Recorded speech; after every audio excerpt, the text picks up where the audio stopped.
आज के इस वीडियो में हम बात करने वाले हैं जो हमारा टॉपिक था ऑब्लिक इम्पैक्ट, उसी के कुछ एग्जांपल्स के बारे में। तो पहला एग्जांपल हमारे पास यहाँ पर है, if two equal and perfectly smooth elastic sphere impinges obliquely prove that they interchange their velocities resolved in direction of line of center। Question क्या कह रहा है? पहली बात तो ये है कि अगर तुम ये वीडियो देख रहे हो तो हम ये मान के चल रहे हैं कि इस क्वेश्चन में जितने भी टर्म्स यूज़ किए गए हैं, जितने भी वर्ड्स यूज़ किए गए हैं, उन सबका मतलब तुम्हें पता है कहीं ना कहीं, ठीक है। तुम्हें पता है कि ऑब्लिक का मतलब क्या होता है, तुम्हें पता है इम्पिंजेस का मतलब क्या होता है, ठीक है। तुम्हें पता है कि इलास्टिक स्फीयर क्या होती है, ठीक है। अगर ये सारी चीज़ें पता है तो फिर हम बढ़ते हैं आगे के लिए। तो यहाँ पर है हमारे पास, ठीक है, दो स्मूथ और इलास्टिक स्फीयर हैं। अब वो इम्पिंज कर रही हैं ऑब्लिकली। ऑब्लिकली का मतलब क्या है कि हमारी जो स्फीयर हैं उनका जो लाइन ऑफ इम्पैक्ट है, ठीक है, उसमें और जिस डायरेक्शन से हमारी स्फीयर चल के आ रही हैं उनके बीच में कुछ ना कुछ एंगल है। फॉर एग्जांपल यहाँ पर ये स्फीयर हमारे पास है, एक स्फीयर हमारे पास यहाँ पर ये है, ठीक है। तो ये जो लाइन होगी ये वाली, इसको अगर हम एल नाम दे दें तो ये लाइन क्या है, एल क्या है, लाइन ऑफ इम्पैक्ट, ठीक है। ये हमें कैसे पता चला कि लाइन ऑफ इम्पैक्ट है? तो हमने इसका बहुत अच्छा तरीका बताया था तुम्हें कि जो भी स्फीयर हैं उनके सेंटर को फाइंड करो, पता ही होगा क्या होता है, ठीक। उस सेंटर को ज्वाइन करने वाली एक लाइन बनाओ, ठीक। और लाइन इस तरीके से बनाओ कि जो लाइन है तुम्हारी वो कॉमन पॉइंट से, कॉमन पॉइंट नहीं, सॉरी, कॉन्टैक्ट पॉइंट से पास होके जाए, ठीक है। कॉन्टैक्ट पॉइंट का मतलब है जहाँ पर सर्कल टच कर रहा है दोनों को, यहाँ पे ये टच कर रहा है ना, तो यहाँ से हमने इस कॉमन पॉइंट से, कॉन्टैक्ट पॉइंट से पास होने वाली एक लाइन ड्रॉ की जो C1 और C2 दोनों स्फीयर के सेंटर से पास हो रही है, ठीक है। तो यही हमारी क्या हो जाएगी, लाइन ऑफ इम्पैक्ट, ठीक है। अब एक तो तरीका ये हो सकता है कि हमारी बॉल इसी डायरेक्शन में, ये एल लाइन जो है इसी की डायरेक्शन में लुढ़कते हुए आए, या फिर एक तरीका ये हो सकता है कि इधर से चल के आ रही थी, ये इधर से चल के आ रही थी और ये फिर आके टकरा गए, ठीक है। यानी कि ये हमारे लाइन ऑफ इम्पैक्ट के साथ कुछ ना कुछ एंगल बना रही है, ठीक है। जब भी कभी ना जो हमारी बॉल होगी उनके डायरेक्शन ऑफ मोशन, यानी कि जिस डायरेक्शन से वो चल के आ रही होंगी, U1 और U2 की जो U1 U2 जो वेलोसिटी होगी उसके और लाइन ऑफ इम्पैक्ट जो होगा उनके बीच में जब एंगल बन जाएगा, कुछ ना कुछ एंगल आ जाएगा, तो वो क्या हो जाएगा, वहाँ पर ऑब्लिक इम्पैक्ट हो जाएगा, ठीक है। तो यहाँ पर भी ये क्या कर रही है, ऑब्लिकली इम्पैक्ट कर रही है, ठीक है। तो ऑब्लिकली इम्पैक्ट का मतलब क्या है कि वो इस तरीके से चल के आ रही है। कुछ हमारा फिगर इस तरीके से बनेगा जो हमने यहाँ पर भी बना रखा है, ठीक है। ये रफ डायग्राम है, आगे हम फिर भी बनाएंगे। फिर क्या कह रहा है, prove that the interchange there velocity. Interchange there velocity का मतलब क्या है, और एक चीज़ आगे इन्होंने बोली है, इसको बाद में देखेंगे। Resolve in the direction of line of centre, यानी कि जो लाइन ऑफ सेंटर है उनकी, किसकी, स्फीयर की, स्फीयर की लाइन ऑफ सेंटर, यानी कि लाइन ऑफ इम्पैक्ट, ठीक है। लाइन ऑफ इम्पैक्ट के अलॉन्ग हमने उनकी वेलोसिटी को रिजॉल्व किया है, ठीक है। ये हमने इससे पहले देखा था कि कैसे करते हैं, तो उसके लाइन ऑफ इम्पैक्ट के अलॉन्ग हमने रिजॉल्व किया है। अब उस लाइन ऑफ इम्पैक्ट के अलॉन्ग जो हमने रिजॉल्व किया है, ठीक है, उसके अलॉन्ग ये वेलोसिटी अपनी क्या है, इंटरचेंज कर लेती हैं, ठीक है। इंटरचेंज का मतलब, करने का मतलब क्या है, इसको इस तरीके से देख लो, जैसे कि यहाँ पर एक सेकेंड, जैसे कि हमारे पास ये एक स्फीयर है, ठीक है, एक स्फीयर ये है हमारे पास, ठीक है। यहाँ से ये चल के आई, ठीक है, और इस तरीके से गई, यहाँ पर ये चल के आई और इस तरीके से गई, ठीक है। ये मान लो हमारा है U1 और ये है हमारा U2, ठीक है। ये है हमारा V1 और ये है हमारा V2, ठीक है। इस तरीके से मान लो, रफली हम बता रहे हैं, ठीक है, क्वेश्चन के अकॉर्डिंग नहीं, ठीक है। तो वेलोसिटी इंटरचेंज करने का मतलब क्या है कि ये फर्स्ट स्फीयर जिस वेलोसिटी से आ रही थी, ठीक है, जब ये टकराए उसके बाद ये किस वेलोसिटी से जाए, इस दूसरी जो स्फीयर थी उसकी जो जाने की वेलोसिटी है उससे। कहने का मतलब क्या है कि U1 जो है वो तुम्हारा V2 के बराबर हो और U2 जो है तुम्हारा वो V1 के बराबर हो, यानी कि वेलोसिटी इनकी इंटरचेंज हो जाए। इसको U1 से आई थी ना, इसको जाना तो V1 से चाहिए था, लेकिन ये क्या किया इसने कि V1 की बजाय ये V2 की वेलोसिटी इसने ले ली, ठीक है। और जो U2 था तुम्हारा वो ये V1 के साथ चलेगी, मतलब U2 जो सेकेंड स्फीयर थी वो V1 वेलोसिटी के साथ इम्पैक्ट के बाद चलेगी, ठीक है। तो यही है। अब इसको अच्छे से देख लेते हैं थोड़ा सा, और कैसे करना है इसे। तो ये हमारे पास है हमारे क्वेश्चन का कंप्लीट फिगर, ठीक है, अच्छा सा। इसमें क्या है, ये दो स्फीयर है हमारे पास, C1 और C2 उनका सेंटर है। इस C1 C2 को हमने ज्वाइन कर दिया है कि एक लाइन से, जो हमारी है लाइन ऑफ इम्पैक्ट बोल दो या लाइन ऑफ सेंटर बोल दो, ठीक है। क्वेश्चन ने लाइन ऑफ सेंटर बोल रखा है तो हम उसको उसी के अकॉर्डिंग लेके चलेंगे। अब ये U1 और U2 क्या है, U1 एंड U2 ये है हमारी velocity before impact, velocity before impact, ठीक है, इम्पैक्ट से पहले की वेलोसिटी। V1 एंड V2 जो है हमारा ये क्या है, वेलोसिटी आफ्टर इम्पैक्ट, यानी कि टकराने के बाद जिस वेलोसिटी से ये स्फीयर हमारी मूव करेंगी वो हमारी v1 और v2 हो गया। ठीक है, अल्फ़ा 1 और अल्फ़ा 2 क्या है, लाइन ऑफ इम्पैक्ट और u1 और u2 के बीच का एंगल, और थीटा 1 क्या है, v1 और v2 और लाइन ऑफ इम्पैक्ट के बीच का एंगल। ठीक है, अब हम u1 u2 v1 v2 इनके क्या है, जो हमारा लाइन ऑफ इम्पैक्ट है उसके अलॉन्ग हम इनका कंपोनेंट फाइंड कर लेंगे। ठीक है, अब इसको हम कैसे फाइंड करेंगे, पहली बात तो हम ये बता चुके हैं, लेकिन फिर भी इन शॉर्ट यहाँ पर देख लो। जैसे कि ये तुम्हारा है स्फीयर एक, ठीक है, ये इसकी लाइन ऑफ इम्पैक्ट है कौन सी, ये वाली। ठीक है, इसको मत समझ लेना, पेन चेंज कर लेते हैं। हाँ ठीक है, ये तुम्हारा है u1 और ये है तुम्हारा v1, यानी कि ये अल्फ़ा एंगल से आई थी और थीटा एंगल पर निकल गई। ठीक है, थोड़ी देर के लिए हम v1 को यहाँ से गायब किए दे रहे हैं, मान के चलो अभी v1 हमारे पास यहाँ पर नहीं है। ठीक है, इस तरीके से ये हट गया। ठीक है, ये तुम्हारा है अल्फ़ा एंगल। ठीक है, अब ये अल्फ़ा एंगल है, अगर हम इसको बिल्कुल स्ट्रेट यहाँ पर आगे एक्सटेंड कर दें तो ये एंगल भी कितना हो जाएगा, अल्फ़ा 1 होगा कि नहीं होगा। ठीक है, अब एक चीज़ देखो, जैसे कि हमने जो क्या पढ़ा था, कुछ तो पढ़ा था ऐसा, हाँ, जैसे कि जो हमने स्टार्टिंग में एक वीडियो करी थी जिसमें हमने फोर्सेस को रिजॉल्व किया था। ठीक है, यानी कि हमारे पास एक रिजल्टेंट फोर्स दिया गया है, उसको हम एक्स और वाई एक्सिस के अलॉन्ग रिजॉल्व करते थे। तो उसमें क्या होता था इस टाइप से, जैसे कि अगर तुम्हारे पास रिजल्टेंट है और ये एक्स एक्सिस के साथ अल्फा एंगल बना रहा है, तो जो एक्स एक्सिस के अलॉन्ग तुम्हारा आर होगा वो कितना हो जाएगा, आर कॉस अल्फा, और वाई एक्सिस के अलॉन्ग कितना हो जाएगा, आर साइन अल्फा। यानी कि जिस एक्सिस के साथ एंगल बन रहा है उस वो एक्सिस क्या होगी, कॉस का कंपोनेंट ले जाएगी और उसके अपोजिट वाली साइन का ले जाएगी। ठीक है, तो हम इसको इस चीज़ यहाँ पर इससे भी समझ सकते हैं। ठीक है, कि ये देखो तुम्हारा ये तुम्हारा जो है ये u1 ही तो है ना। ठीक है, और ये अगर हम इसको एक्स एक्सिस मान लें, ठीक है, तो ये जो अल्फ़ा 1 एंगल बन रहा है इन दोनों के बीच में। ठीक है, जब हम इस u1 को इस एक्स एक्सिस पे ट्रांसफर करेंगे तो क्या आ जाएगा, ये u1 cos अल्फ़ा 1। ठीक है, ऐसे ही u2 इस तरीके से हम यहाँ पे एक्सटेंड करेंगे तो ये अल्फ़ा 2 एंगल बनेंगे, इसको हम इस l पे ट्रांसफर करेंगे तो ये u2 cos अल्फ़ा 2 हो जाएगा। सिमिलरली v1 को हम क्या करेंगे, अब इसको हमें एक्सटेंड करने की जरूरत ही नहीं है, क्योंकि ये यहाँ पर थीटा 1 एंगल पहले से ही बन रहा है, इसको ऊपर ले जाएंगे तो क्या हो जाएगा, v1 cos थीटा 1 और v2 को v2 cos थीटा 2। तो इस तरीके से हमारे सारे के सारे कंपोनेंट यहाँ पर निकल आएंगे। कौन से कंपोनेंट, जो कि लाइन ऑफ सेंटर के अलॉन्ग हम, सॉरी सेंटर नहीं, हाँ लाइन ऑफ सेंटर पर जो हमने रिजॉल्व किए हैं, या फिर लाइन ऑफ सेंटर के अलॉन्ग हमने जो रिजॉल्व किए हैं। तो इस तरीके से हम यहाँ पर v1 u1 v2 u2 इनके जो हैं कंपोनेंट फाइंड कर लेंगे, किसके डायरेक्शन में, लाइन ऑफ सेंटर की डायरेक्शन में। ठीक है, तो क्या क्या निकाले थे अभी हमने, u1 cos अल्फ़ा 1, ठीक है, u2 cos alpha 2, v1 cos theta 1। ठीक है, एंगल ध्यान रखना, एंगल नहीं गलत होना चाहिए, v2 cos थीटा 2। ये सारे तुम्हारे क्या हैं, कंपोनेंट कंपोनेंट अलॉन्ग, ये भी लिखें, component of u1 u2 v1 v2 along the direction of line of centre.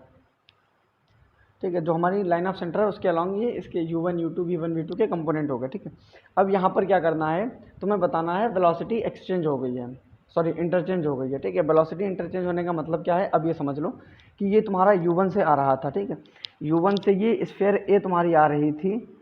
ठीक, अब इसको जाना किससे था, v1 से, लेकिन चली किससे गई है, v2 से, मतलब ये आई टकराई, जाना इसे v1 वेलोसिटी के साथ था, क्योंकि क्वेश्चन ने बोला है कि ये वेलोसिटी जो है इंटरचेंज कर लेगा, तो हमें प्रूफ क्या करना है कि u1 जो है वो किसके, v2 के इक्वल है, मतलब u1 cos अल्फ़ा 1 किसके इक्वल है, यहाँ पर हम लिखे दे रहे हैं साइड में v1, एक सेकेंड नेक्स्ट पेज पे लिखते हैं, हाँ v1 cos theta 1 is equal, ऐसे थोड़ा कन्फ्यूजिंग हो जाएगा, रुको, हाँ देखो u1 cos अल्फ़ा 1, ठीक है, u1 क्या है, आने वाली वेलोसिटी। ठीक है, तो उसके साथ एंगल अल्फ़ा 1 है, ठीक, ये किसके इक्वल हो जाएगा, v2 cos थीटा 2। ठीक है, और u2 cos अल्फ़ा 2 जो है वो v1 cos थीटा 1 हो जाएगा। ठीक है, देखो ये इंटरचेंज हुए कि नहीं हुए, इसको यहाँ पर होना चाहिए था, इसको यहाँ पर होना चाहिए था, लेकिन ये आपस में बदल गए, यही हमें प्रूफ करना है। ठीक है, उम्मीद करते हैं समझ में आया होगा। अब इसे कैसे प्रूफ करना है ये हम यहाँ से देख लेते हैं, अभी यहाँ पर डालते हैं प्रूफ। ठीक है, तो इम्पैक्ट के क्वेश्चन सॉल्व करने के लिए हमारे पास डायरेक्ट इम्पैक्ट में दो फॉर्मूले थे, एक तो लॉ ऑफ इम्पैक्ट, दूसरा कंजर्वेशन ऑफ मोमेंटम। यहाँ पर भी हमारे पास दो ही लॉ है, एक तो लॉ ऑफ इम्पैक्ट, दूसरा law of conservation of momentum. दूसरा तुम्हारे पास, क्योंकि ये ऑब्लिक इम्पैक्ट है, यहाँ पे एक एक्स्ट्रा चीज़ आ जाती है जो कि हमारा एंगल। इसीलिए हम क्या करते हैं, जो भी हमारे पास वेलोसिटीज़ दी गई हैं, ठीक है, उनका हम परपेंडिकुलर डायरेक्शन में कंपोनेंट फाइंड कर लेते हैं। परपेंडिकुलर डायरेक्शन में कंपोनेंट फाइंड करने का मतलब क्या है कि ये तुम्हारा है लाइन ऑफ इम्पैक्ट। इस लाइन ऑफ इम्पैक्ट के परपेंडिकुलर डायरेक्शन में जो भी हमारी वेलोसिटी होंगी, ठीक है, वो बराबर होंगी, यानी कि u2 इस लाइन ऑफ इम्पैक्ट के परपेंडिकुलर डायरेक्शन में बराबर होगा किसके, v2 के, यानी कि u2 का परपेंडिकुलर कंपोनेंट या y कंपोनेंट बराबर होगा v2 के y कंपोनेंट के। ठीक है, ये चीज़ भी हम देख चुके हैं पहले। तो इन्हीं तीन चीज़ों को हमें यूज़ करना है। उम्मीद करते हैं बीच वाले की जरूरत ना पड़े, पर देखते हैं क्या करना है फिलहाल। ठीक है, तो लॉ ऑफ इम्पैक्ट तो पता ही होगा तुम्हें क्या होता है। लॉ ऑफ इम्पैक्ट क्या होता है, ये हम पहले लिख रहे हैं डायरेक्ट के लिए, जनरल वाला। ठीक है, v2 minus v1 is equals to e u1 minus u2। ठीक है, ये तो है हमारे डायरेक्ट के लिए। इम्पैक्ट के लिए, ऑब्लिक के लिए भी सेम चीज़ है, बस हमें वहाँ पर v2 v1 की जगह पे इनके लाइन ऑफ इम्पैक्ट के अलॉन्ग जो हमने कंपोनेंट फाइंड किए हैं उनको यूज़ करना है। ठीक है, तो v2 क्या हो जाएगा, v2 cos theta 2 minus v1 cos theta 1 is equals to e times u1 cos alpha 1 minus u2 cos alpha 2। ठीक है, ये हमारी हो जाएगी पहली इक्वेशन। ठीक है, अब एक चीज़ और देखो, ये हमारी है परफेक्टली इलास्टिक। ये क्वेश्चन क्या है, perfectly smooth elastic. Perfectly smooth elastic का मतलब, परफेक्टली इलास्टिक का मतलब होता है कि उसका जो कोफिशिएंट ऑफ रेस्टिट्यूशन है वो कितना है, 1, यानी कि यहाँ पर ई की जगह पर 1 आ जाएगा। तो इसको 1 ना मान के हम दूसरी इक्वेशन 1 मानेंगे। अभी देखो, v2 cos theta 2 minus v1 cos theta 1 is equals to u1 cos alpha 1 minus u2 cos alpha 2। ठीक है, ये हमारी इक्वेशन है 1। अब इसके बाद हम दूसरा लॉ यूज़ करेंगे जो कि है हमारा कंजर्वेशन ऑफ मोमेंटम। ठीक है, conservation of momentum according to conservation of momentum, conservation of momentum के अकॉर्डिंग क्या होता है, ये भी हम पहले जनरल के लिए लिखेंगे। m1 v1 plus m2 v2 is equals to m1 u1 plus m2 u2। क्योंकि यहाँ पर जो हमारी स्फीयर हैं वो क्या हैं, इक्वल हैं। अब इक्वल स्फीयर है तो उनका मास भी इक्वल होगा। ठीक है, तो यहाँ पर हम मास m1 m2 जो है वो m कंसिडर कर ले रहे हैं। ठीक है, तो हम हर जगह m लिखेंगे और v1 v2 की जगह पे लाइन ऑफ इम्पैक्ट के अलॉन्ग में जो हमने कंपोनेंट फाइंड किए हैं उनको हम नोट करेंगे। ठीक है, तो m v1 कॉस थीटा 1। ठीक है, v1 है तो हम यहाँ पे थीटा 1 लेंगे, v2 है तो थीटा 2 लेंगे। ठीक है, into m v2 cos theta 2 is equals to m u1 cos alpha 1 plus m u2 cos alpha 2। ठीक है, m सब में कॉमन है तो इसको हम कैंसिल कर सकते हैं। हमारे पास आ जाएगा v1 cos theta 1 plus v2 cos theta 2 u1 cos alpha 1 plus u2 cos alpha 2। ठीक है, ये हमारी है दूसरी इक्वेशन। अब इन दोनों इक्वेशन को देख के यहाँ पर जो हमने लिखी थी इसको भी नोट कर लेते हैं, जो है हमारी u1 cos alpha 1 minus u2 cos alpha 1। ठीक है, इसको u1 कॉस, इसको एक सेकेंड, हाँ इसको इस तरीके से लिखो, v2 cos theta 2 minus b1 cos theta 1 is equals to u1 cos alpha 1 minus u2 cos alpha 2। ठीक है, ये इक्वेशन नंबर हमारी 1 है, यानी कि इस पेज पर हमने जो यहाँ पर इक्वेशन फाइंड की थी, इक्वेशन नंबर 1, इसी को हमने दोबारा से यहाँ पर नोट कर लिया है ताकि हमें कैलकुलेशन करने में थोड़ी सी आसानी रहे। ठीक है, अब यहाँ पर देखो ये v1 कॉस थीटा 1 है। ठीक है, देखो ये है तुम्हारा v1 कॉस थीटा 1, यहाँ पर है v1 कॉस थीटा 1, ये प्लस का है ये माइनस का है। ठीक है, same quantity with opposite sign क्या होती हैं, कैंसिल हो जाती हैं अगर हम उन्हें ऐड कर दें। ठीक, अगर हम 1 नहीं 2 एंड 1 को अगर हम ऐड करते हैं तो हमारे पास क्या आएगा, यहीं पर हम सॉल्व कर ले रहे हैं। ठीक है, तो ये हो जाएगा तुम्हारा 2 times of v2 cos theta 2, v1 cancel हो जाएगा। सेम चीज़ यहाँ पर होगी, ये u2 cos अल्फा 2 है, ये u2 cos अल्फा 2 है, same quantity with opposite sign on adding will get cancelled out. ठीक है, तो यहाँ पर हमारा क्या हो जाएगा 2 times of u1 cos alpha 1। ठीक है, 2 और 2 कैंसिल हो जाएगा, तो हमारा क्या आएगा v2 cos थीटा 2। इसको थोड़ा फिर से सही से लिख लेते हैं। ठीक है, ये हो गया तुम्हारा v2 cos theta 2 is equals to u1 cos alpha 1। ठीक है, सेम चीज़ है, अभी देखो यहाँ पर हमने ऐड किया था ना, तो v1 और v1 कैंसिल हुए थे।